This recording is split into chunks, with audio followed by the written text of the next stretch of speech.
வேறுபாடு தான் என்னது முதல். சொத்துக்களுக்கும் பொறுப்புகளுக்கும் இடையே உள்ள வேறுபாடு டேஷ். டேஷ் என்ன டேஷ் அது முதல் ஆகும். புரியுதா?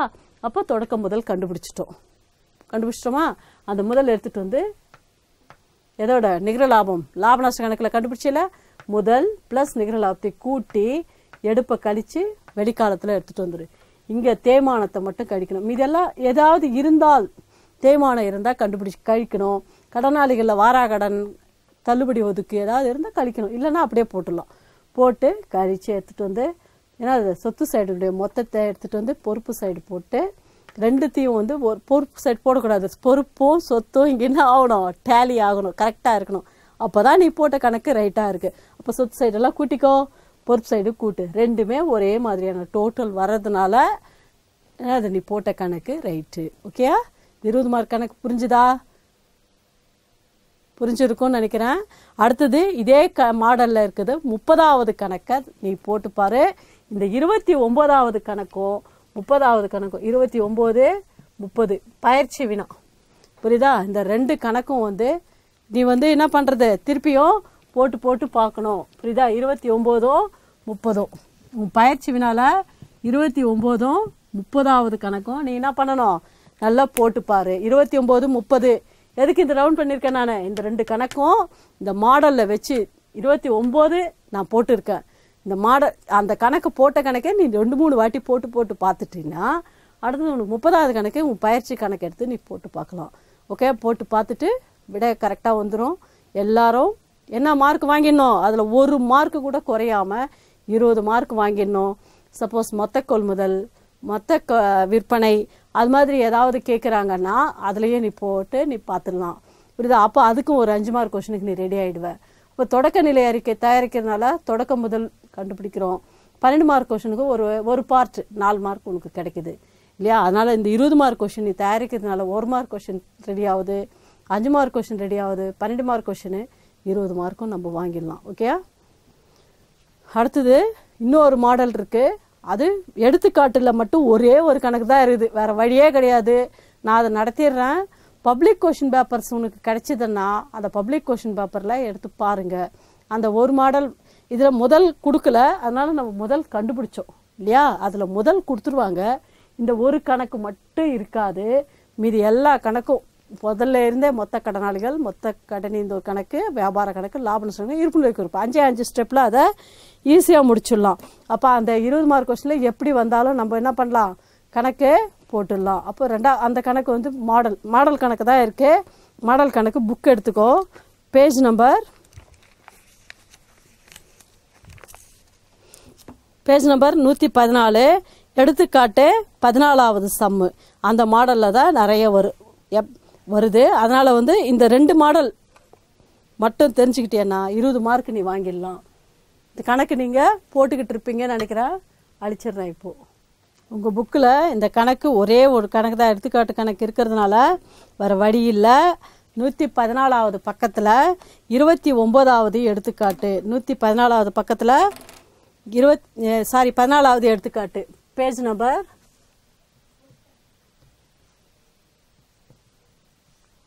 114 எடுத்துக்காட்டு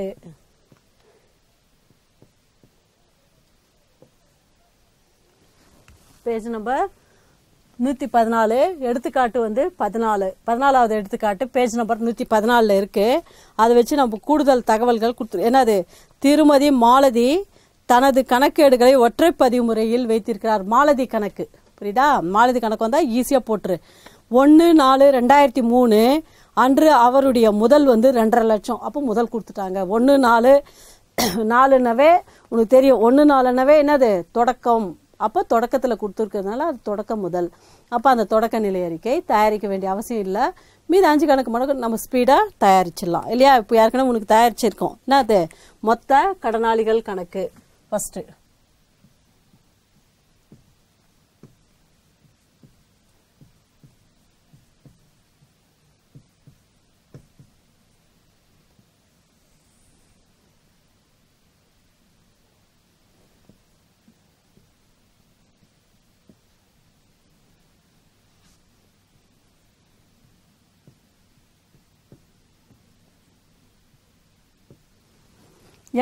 ஏற்கனவே வரவு சைடு என்ன வரும்? ஃபர்ஸ்ட் எடுத்தது பெற்ற ரொக்கம். ஃபர்ஸ்ட் எடுத்தது என்னது? கடனாளிகளிடம் பெற்ற ரொக்கம். ரொக்கம் பெறும்போது என்ன கொடுக்கணும்? அளித்த தள்ளுபடி. ரொக்கம் பெறும்போது தள்ளுபடி கொடுப்போம். கொடுக்கறது தான் என்னது? அளித்த தள்ளுபடி. அதுக்கப்புறம் கடனாளிகள் கணக்குன்றதுனால விற்பனை திருப்பம். விற்பனை திருப்பம். இருப்பு கீ இறக்கப்பட்டது. கீ இறக்கப்பட்டதுன்னா என்னது? யாருடைய இருப்பு? இறுதி கடனாளிகள். கடனாளிகளுடைய இறுதி இருப்பு இல்லையா? ஏற்கனவே போட்டதுனால நம்மளுக்கு ஈஸியாக இருக்கும் பாரு இப்போ இந்த கணக்கு போகிறதுக்கு. அடுத்தது ஃபார்மேட்டு என்ன வரும்?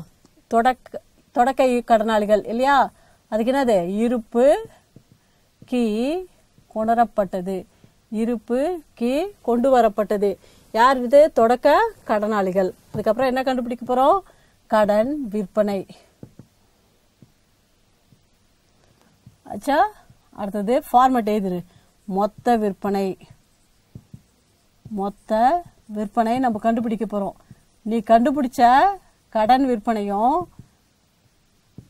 அதுக்கப்புறம் கொஸ்டின் பேப்பரில் இருக்கிற ரொக்க விற்பனை கூட்டியன்னா மொத்த விற்பனை உனக்கு கிடைக்கும் இல்லையா? அடுத்தது மொத்த கடன் இந்த ஒரு கணக்கு.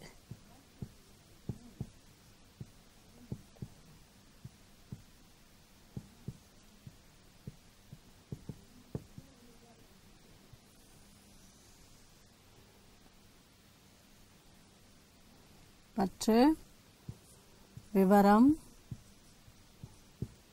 ரூபாய். வரவு விவரம் பெற்ற ரொக்கம். ஆப்போசிட்டா என்னது? அளித்த ரொக்கம். அளித்த ரொக்கம். பெற்ற ரொக்கத்துக்கு அளித்த ரொக்கம். அடுத்தது என்னது? அளித்த தள்ளுபடிக்கு பதிலாக பெற்ற தள்ளுபடி. பெற்ற தள்ளுபடி. விற்பனை திருப்பத்துக்கு பதிலாக கொள்முதல் திருப்பம். கொள்முதல் திருப்பம். இறுதி கடனாளிகளுக்கு பதிலாக இறுதி கடனீந்தோர். இருப்பு கீ இறக்கப்பட்டது. இறுதி கடனீந்தோர். அதுக்கப்புறம் இருப்பு கீ கொணரப்பட்டது. தொடக்க கடனீந்தோர். தொடக்க கடனீந்தோர். கடன் விற்பனைக்கு பதிலாக கடன் கொள்முதல். கடன் கொள்முதல்.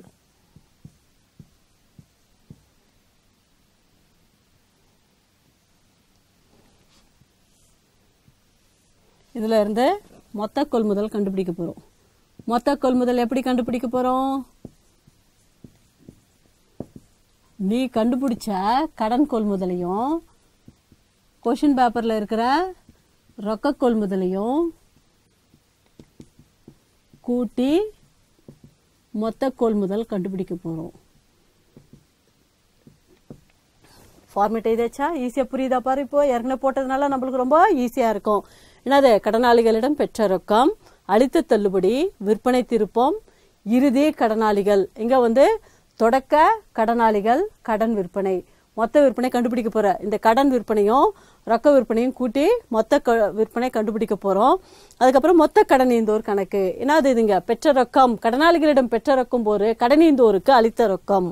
கடனீந்தோர் கணக்கு இல்லையா? அளித்த ரொக்கம். அளிக்கும் போது பெற்ற தள்ளுபடி. அதுக்கப்புறம் கொள்முதல் திருப்பம். விற்பனை திருப்பத்துக்கு பதிலாக கொள்முதல் திருப்பம். இறுதி கடனீந்தோர். இங்க இறுதி கடனாளிகள், இங்க இறுதி கடனீந்தோர். அதுக்கப்புறம் என்னது? இங்க தொடக்க கடனீந்தோர், இங்க இறுதி கடனீந்தோர். கடன் விற்பனை, கடன் கொள்முதல். மொத்த கொள்முதல் கண்டுபிடிக்க போறோம். கடன் கொள்முதலையும் ரொக்க கொள்முதலையும் கூட்டி மொத்த கொள்முதல் கண்டுபிடிக்க போறோம். ஓகேயா? ஃபார்மேட் எழுதிட்டேனாவே கடகட நம்ம வந்து ஃபில்அப் பண்ணிட்டு ஈஸியா சம்ம வந்து நீ ஒர்க் அவுட் பண்ணிடலாம். பாரு, இங்க ஒவ்வொன்றா பாரு. தொடக்க சரக்கு இருப்பு வராது. அடுத்தது கடனாளிகளிடமிருந்து பெற்ற ரொக்கம். கடனாளிகளிடமிருந்து பெற்ற ரொக்கம் எவ்வளோ? 25,000. அதுக்கப்புறம் அளித்த தள்ளுபடி. தேடிக்கிட்டே வா. அளித்த தள்ளுபடி இருக்காமா? இல்லை. ஏன்? ஃபார்மேட் எழுதி வச்சுக்கோ. ஏன்னா இருந்தால் ஃபில்அப் பண்ண போகிறோம், இல்லைன்னா டேஷ் போட்டுரு. டேஷ் போட்டுரு. அதுக்கப்புறம் விற்பனை திருப்பம் இருக்கா பாரு. விற்பனை திருப்பம் விற்பனை திருப்பமும் இல்லைன்னா அதுவும் டேஷு. அதுக்கப்புறம் பார்த்தீங்கன்னா இறுதி கடனாளிகள் இருக்கா பாரு. கடனாளிகளில் பாரு பற்பல கடனாளிகள் தொடக்க இருப்பு இருக்குது. அப்புறம் கீழே பாரு இறுதி ரொக்க இருப்புக்கு மேலே கடனீந்தோர் இறுதி இருப்பு, கடனாளிகள் இறுதி இருப்பு இருக்குது. எவ்வளோ? 40,000 ரூபாய் இருக்குது பாரு. கடனாளிகள் இறுதி இருப்பு எவ்வளோ? 40,000 ரூபாய். அப்போது வரவு சைடு 65,000 ரூபாய் கூட்டி போட்டுரு. அதுக்கப்புறம் பற்று சைடு வா. தொடக்க கடனாளிகள் இருக்கா? இருக்கு பாரு. 6வதாக இருப்பார். 1 2 3 4 5வதாக இருக்குது. பற்பல கடனாளிகள் தொடக்க இருப்பு எவ்வளோ ரூபாய் இருக்குது? 20,000 ரூபாய் இருக்குது. கடனாளிகளுடைய தொடக்க இருப்பு 20,000 இருக்குது. வரவு சைடு வந்தது 65,000. அதை எடுத்துகிட்டு வந்து இங்கே போட்டு 65,000த்தில் 20,000 போச்சுன்னா கடன் விற்பனை எவ்வளோ ரூபா? 45,000 ரூபாய் கண்டுபிடிச்சிட்டோம். கடன் விற்பனை எவ்வளோ விற்றுருக்கான் அவன்? கடனுக்கு 45,000 ரூபாய்க்கு விற்றுருக்காங்க. ஓகேயா? கடனாளிகளிடம் பெற்ற ரொக்கம் இருக்குது, அளித்த தள்ளுபடி இல்லை, விற்பனை திருப்பம் இல்லை, இல்லாத டேஷ் போட்டுரு. இறுதி கடனாளிகள் இருக்குது 40,000 ரூபாய் கூட்டி போட்டுரு வரவு சைடு. அதை எடுத்துகிட்டு வந்து பட்டு சைடு போட்டு என்னது தொடக்க கடனாளிகள் எவ்வளோ? தொடக்க கடனாளிகள் 20,000 ரூபாய். அப்போ 65,000த்தில் 20,000 போச்சுன்னா கடன் விற்பனை எவ்வளோ ரூபாய் கிடச்சிருக்கு? 45,000 ரூபாய். கடனுக்கு எவ்வளோக்கு விற்றுருக்கோம்? 45,000 ரூபாய்க்கு விற்றுருக்கோம். ரொக்கத்துக்கு ஏதாவது விற்றுருக்கோமான்னு பாரு. ரொக்க விற்பனை இருக்கா? விற்றுருக்கோமே. எவ்வளோ ரூபாய்க்கு விற்றுருக்கோம்? 3வதாக பாரு. ரொக்க விற்பனை 1,00,000 ரூபாய்க்கு ரொக்கத்துக்கு விற்றுருக்காங்க. அப்போ அந்த 1,00,000 ரூபாவை போட்டுக்கோ. அப்போது மொத்த விற்பனை இங்கே இருக்கு இல்லையா? கடன் விற்பனையும் ரொக்க விற்பனையும் கூட்டினா எவ்வளோ வருது ரூபாய்? 1,45,000 ரூபாய் தான் மொத்த விற்பனை. 1,45,000 ரூபாய் மொத்தத்துக்கு விற்றுருக்க. கடனுக்கு நீ கண்டுபிடிச்சிருக்க 45,000 ரூபாய். ரொக்கத்திற்கு அவன் எவ்வளோன்னு அவனே கொடுத்துருக்காங்க. ரெண்டுத்தையும் கூட்டுனா மொத்த விற்பனை. இதுதான் வியாபார கணக்கினுடைய வரவு சைடு நம்ம எடுத்துன்னு வர போகிறோம். மொத்த விற்பனை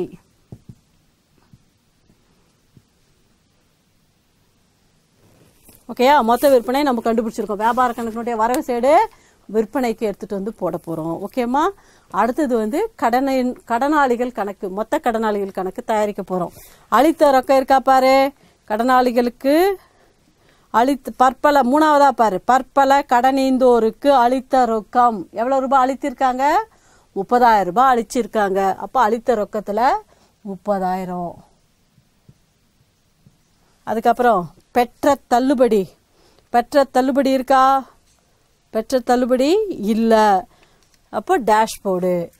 கொள்முதல் திருப்பம் ஏதாவது வாங்கினது திருப்பி இருக்குமா பாரு. கொள்முதல் திருப்பம் இருக்கா? எதுவும் இல்லை. அப்போ அதுவும் டேஷ் போர்டு. அதுக்கப்புறம் இறுதி கடனீந்தோர் இருக்கா? லாஸ்ட்டாக பாரு இறுதி ரொக்க இருப்பு, அதுக்கு மேலே இறுதி கடனீந்தோர் எவ்வளோ ரூபாய் இருக்கு? இறுதி கடனீந்தோர் 1,00,000 ரூபாய் இருக்குது. 1,00,000 ரூபாய் இறுதியாக கடனீந்தோர். அப்போ மொத்தம் 1,30,000 ரூபாய். அதை எடுத்துகிட்டு வந்து இங்கே போடு. வரவு சைடு அந்த டோட்டலில் போட்டுரு.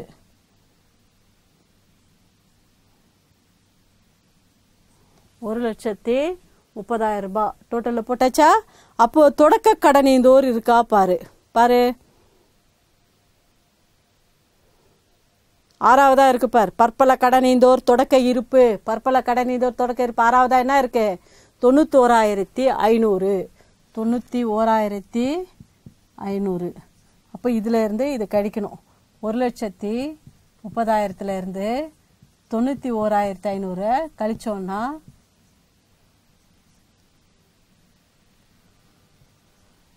38,500. அதுதான் என்னது? கடன் கொள்முதல். 38,500. புரியுதா? 91,500ல் 1,30,000ல் 91,500 கழிக்கிறோம். கழிக்கும்போது என்ன கிடைக்குது உனக்கு? 38,500. அதுதான் கடன் கொள்முதல். அதுக்கப்புறம் ஏதாவது ரொக்க கொள்முதல் இருக்கா பாரு. ரொக்க கொள்முதல் இருக்கா? ரொக்க விற்பனை தான் இருக்குது, ரொக்க கொள்முதல் இல்லை. அதனால் கடன் கொள்முதல் தான் கொள்முதல். கண்டுபிடிச்சது ரெட்டில் போட்டுடலாம். 38,500 கடன் கொள்முதல் கண்டுபிடிச்சிட்டோம். இப்போது கடன் கொள்முதல் எவ்வளோ? 38,500. ரொக்க கொள்முதல் டேஷ் எதுவும் இல்லை. அப்போது மொத்த கொள்முதல் 38,500.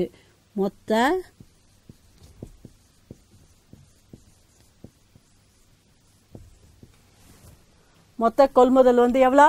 38,000 ரூபாய். அதாவது கடன் கொள்முதலையும் ரொக்க கொள்முதலையும் கூட்டினா உனக்கு என்ன கிடைக்க போகுது? மொத்த கொள்முதல் 38,500. ஓகே, இனிமேல் நம்ம என்ன பண்ணலாம்? இது தெரிஞ்சுக்கிட்டோம், கொள்முதலும் தெரிஞ்சுக்கிட்டோம், விற்பனையும் தெரிஞ்சுக்கிட்டோம். அடுத்தது நம்ம போக வேண்டிய கணக்கு என்ன? வியாபார லாப நஷ்ட கணக்கு. இப்போ காப்பி பண்ணிக்கோங்க. அதுக்கப்புறம் கடன் விற்பனையும் கடன் கொள்முதலும் மொத்த விற்பனையும் மொத்த கொள்முதலும் நம்ம கண்டுபிடிச்சாச்சு. அடுத்து என்னது? 2004 திருமதி மாலதியினுடைய 31 மார்ச் அன்னைக்கு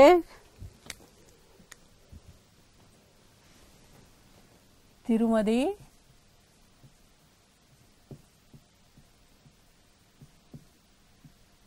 31/3/2004 ஆண்டின் வியாபார லாப நஷ்ட கணக்கு, வியாபார லாப நஷ்ட கணக்கு தயாரிக்க போகிறோம். ஃபஸ்ட்டு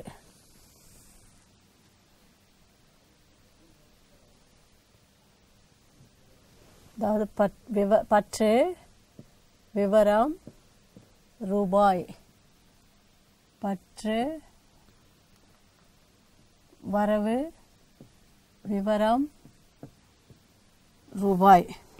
31 மார்ச்சில் மாலதியினுடைய வியாபார லாப நஷ்ட கணக்கை நம்ம இப்போ தயாரிக்க போகிறோம். முதல்ல உங்களுக்கு அந்த இன்னொரு கணக்கு தயாரிக்கும் போது சொன்னேன், ஃபார்மேட் ஃபஸ்ட்டு எழுதிடுவோம். ஃபஸ்ட் என்னது? தொடக்க சரக்கிருப்பு, தொடக்க சரக்கிருப்பு. அதுக்கப்புறம் கொள்முதல் மைனஸ் திருப்பம். அதே மாதிரி விற்பனை மைனஸ் திருப்பம், இறுதி சரக்கிருப்பு.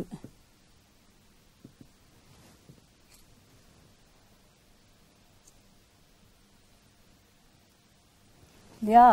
ஃபார்மேட் ஃபஸ்ட்டு எழுதிட்டோன்னா கணக்கெடுத்து எழுதுறது ஈஸி. ஃபஸ்ட் எடுத்ததே இருக்கு பார். ஃபஸ்ட் எடுத்ததே என்ன இருக்குது? தொடக்க சரக்கிருப்பு. தொடக்க சரக்கிருப்பு எவ்வளோ? 1,25,000 ரூபாய். 1,00,000 வெடிக்காலத்தில் டைரெக்டாக போட்டுடலாம். அதுக்கப்புறம் கொள்முதல். கொள்முதல் எவ்வளோ கண்டுபிடிச்சிருக்கோம்? மொத்த கொள்முதல் எவ்வளோ கண்டுபிடிச்சோம்? மொத்த கொள்முதல் கண்டுபிடிக்கும் போது எவ்வளோன்னு கண்டுபிடிச்சோம்? 38,500. அதுக்கப்புறம் கொள்முதல் திருப்பம் இல்லை, அதனால் அப்படியே எடுத்துகிட்டு வந்து வெளிக்காலத்தில் போட்டுருங்க. அதுக்கப்புறம் விற்பனை. விற்பனை எவ்வளோ ரூபாய் கண்டுபிடிச்சிருக்கோம்? விற்பனைக்கு 1,45,000 ரூபாய் மொத்த விற்பனை கண்டுபிடிச்சோம் இல்லையா? அதில் இருந்து விற்பனை திருப்பம் இருக்கான்னு பார்த்தா இல்லை, அதனால் அப்படியே வெளிக்காலத்தில் கொண்டு வந்துடுங்க. இது புரியுதா? கொள்முதலில் இருந்து கொள்முதல் திருப்பம் இருந்தால் தான் கழித்து போட போகிறோம். அதனால் இல்லைன்றதுனால அப்படியே வெளிக்காலத்துக்கு எடுத்துகிட்டு வந்து போடுறோம். அதுக்கப்புறம் விற்பனையிலேருந்து நீ கண்டுபிடிச்சிருக்க விற்பனையில் விற்பனை திருப்பம் இருக்கானா? இல்லை, அதனால் அப்படியே எடுத்துகிட்டு வந்து வெளிக்காலத்தில் போடுற. அதுக்கப்புறம் தொடக்க சரக்கிருப்பு 1,25,000 ரூபாய். இறுதி சரக்கிருப்பு எவ்வளோ ரூபான்னு பாரு. கடைசியாக முன்னாடி பாரு, 4ஆவதாக இருக்குது பாரு, கடைசிக்கு முன்னாடி 4. இறுதி சரக்கிருப்பு 1,30,30,000 ரூபாய். இறுதி சரக்கிருப்பு எவ்வளோ? 1,30,30,000 ரூபாய். அப்போ எவ்வளோ டோட்டல் வருது பாரு? 2,75,000 ரூபாய் மொத்தம். வேறு ஏதாவது செலவுகள் இருக்கா? வேறு ஏதாவது செலவுகள் இருக்குங்களா பாருங்கள். ஒரு செலவும் நேரடி செலவுகள் எதுவும் இல்லை. அதனால் அப்படியே கூட்டி எடுத்துகிட்டு வந்து இந்த வரவு சைடும் போட்டு, வரவு சைடில் இருந்து பட்டு சைடுக்கு போட்டு இது எவ்வளோ வருது பாரு? 2,75,000ல் இது ரெண்டுத்தையும் கூட்டினா ஏன்னா ரெண்டுத்தையும் தொடக்க சரக்கிருப்பையும் கொள்முதலையும் கூட்டி இந்த டோட்டலில் இருந்து கழிக்கணும். ரெண்டுத்தையும் கூட்டினா என்ன வருது?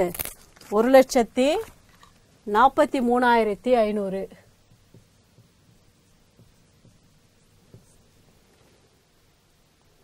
63,500.